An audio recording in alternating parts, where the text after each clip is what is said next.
As usual, the police IG and his stooges came to court today to waste our time, taxpayers' money, and to embark on frivolities and waste of treasured taxpayers' money. In continuation of the charade that they've started against Mr. Sowore since 1989, they filed a 3-count amended charge accusing Mr. Sowore of publishing a police wireless report. But principally, the major grounds of the police IG was the protests that Mr. Sowore and some retired police officers held in demanding for better welfare for the Nigerian police force. They also accused him of making publications about, in quotes, the mistress of the IG. There were 3-count charges filed by officers and lawyers in the office of the IG. We have informed them that those charges are incompetent. The charges are unlawful, and they are just mere attempts at wasting our time, their time, and more importantly, taxpayers' money on frivolities. We filed an objection where we have informed the police IG that the police IG has no power under the Police Act of 2020 to use his office to fight for personal vendetta.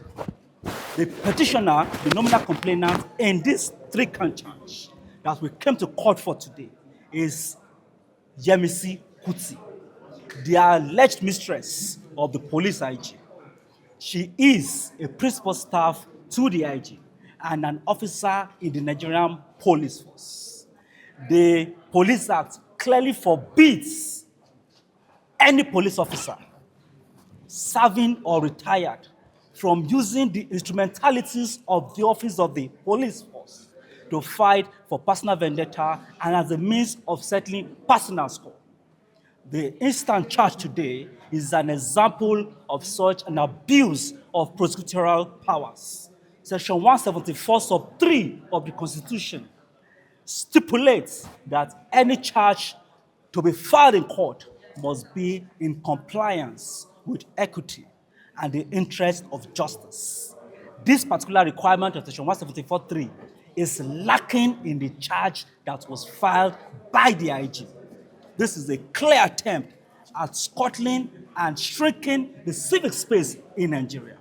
We join Nigerians all over the world to condemn this instant charge as a misfit, as a misuse, as an abuse of power, and we have asked the court to quash the charge.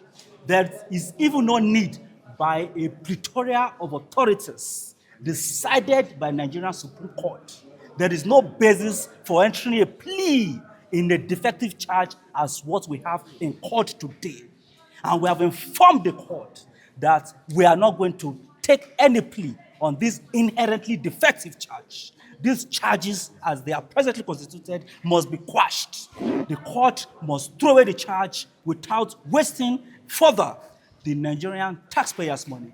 And we have also enjoined the judge because the police regulations and acts, which is the Bible of the Nigerian police force and its officers today, clearly prohibits and recommends that an officer who uses the instrumentalities of his office to pursue and prosecute personal grievances, that such an officer must be recommended to the appropriate authority for sanction, because such an act is an act of indiscipline that violates the police code.